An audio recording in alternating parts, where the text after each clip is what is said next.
Hey everyone, welcome to Excel Level Up. I've been using Excel since the late 1980s, and in my videos I share with you my knowledge to hopefully make you a better user. My most popular videos are almost always dealing with problems that users experience with VLOOKUP. Today, instead of addressing those problems and solutions, we're going to look at this in a different way. I'm going to show an alternative to VLOOKUP, which is appropriately called XLOOKUP. I believe if you give XLOOKUP a chance, you'll find value in it. So what we're going to do today is I'm going to explain why XLOOKUP is superior to VLOOKUP. I'm going to show you how to use XLOOKUP in comparison to how you use VLOOKUP today. And then finally, we're going to walk you through an example. Hopefully that sounds good for you, and let's get started. So how is XLOOKUP more superior or greater than VLOOKUP? So as some quick background here, I think anyone that has used VLOOKUP has experienced some problems with it. I find if it's a real quick tool, it's fine to do the job that I need it to do. But if it's something I'm going to have in a spreadsheet for maybe months or years as new data is getting added to it, I find that it has problems. It doesn't work very well with spreadsheets that constantly are having new columns added, new rows, etc. And I think Microsoft recognized this one, so in probably a long overdue enhancement, they introduced XLOOKUP only in 2019, so just a few years ago in their newer versions of Excel. It's very possible you don't even realize that the version of Excel you have already has XLOOKUP, but it's possible if you're on an older version of Excel it's not there, but probably most people now are in a version that it is there. So how is it better? Well, it gives you more control. And we'll take a look at an example of that one. It's more efficient as well. So when VLOOKUP has to select the entire data range in many cases, XLOOKUP allows you to be very pinpointed in what data you have to look up and what data needs to be returned. And that just makes this run smoother. And when you have a large data set, you definitely don't want functions taking a long time. It slows down your machine, it slows down your spreadsheet. It also has built-in error handling, and this is kind of like how to fight the dreaded N/A errors. So if an error is encountered, you can tell XLOOKUP how to handle it.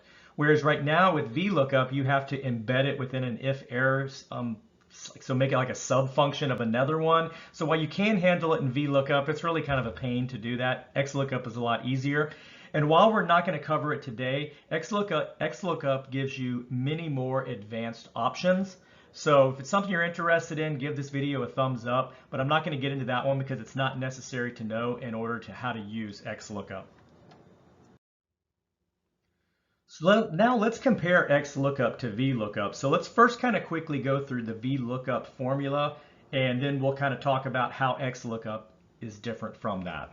So if you're familiar with this one, VLOOKUP is where you first go through and you say what value you want to look up. It's usually like perhaps what's the data point that you're kind of searching something about. Then you go to the table array, and that's where the data, all the data elements are over there, and that you're going to want to pull some data back from the table array. Then you have to define what column in that table array you want to return. And then finally, you have to say what match style. And match style is whether you want to be an exact match or not. What's kind of strange about VLOOKUP is that it doesn't by default say the match has to be exact. And I know that causes a lot of problems. So if you don't indicate you want to be an exact match, it does its best guess, which sometimes returns odd matches, which a lot of people, so most people I know that use VLOOKUP always have to go in there and say exact match. One good thing with XLOOKUP, that automatically assumes you want exact match. So anyway, let's take a look at XLOOKUP, how it's different from VLOOKUP. So you'll see down here with XLOOKUP, you start out just similar to VLOOKUP. You look at the lookup value, but here's where it starts to get a little bit different. So you're actually going to have a lookup array. So now you only have to indicate where you want to look up. So you have a lookup value, which is usually a single point. And now you're going to say, here's all the data that should find a match for the lookup value. So you don't have to select an entire table. You only have to say where the lookup value needs to match.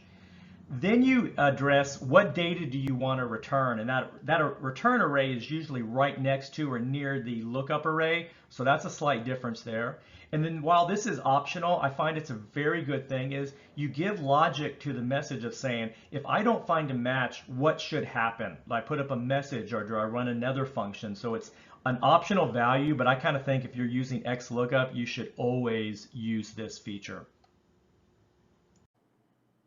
So let's jump into an example here. So in what I'm looking at in Excel, I've already kind of pre-set up some data, but on the right-hand side, I have a list of states and territories of India along with the abbreviation for each. The data goes beyond this screen, but I think everyone can understand what I'm showing here. On the left-hand side in blue, I have a list of Indian states, and I want VLOOKUP and XLOOKUP to give me what the abbreviation is for each of the states over in column A. So let's go ahead and get started and look at this.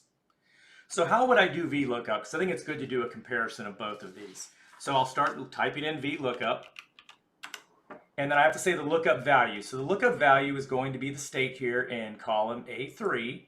Then you hit the comma key, and then it says you need the table array. So what I normally do in this one, since it's in both of these columns, I'll go ahead and highlight columns F and G, and then hit the comma again, and then I have to say what do I want to return. In this case, I want to bring over the abbreviation, and here the abbreviation is in the second column in column G, so I put a 2 right there, hit another comma, and then I have to say exact match, and then close it out, and it works like I wanted it to. It brought back the abbreviation for the state. So works just fine right here. And then let's look up how XLOOKUP will work in the same way. It's a little bit more complex, but not too bad.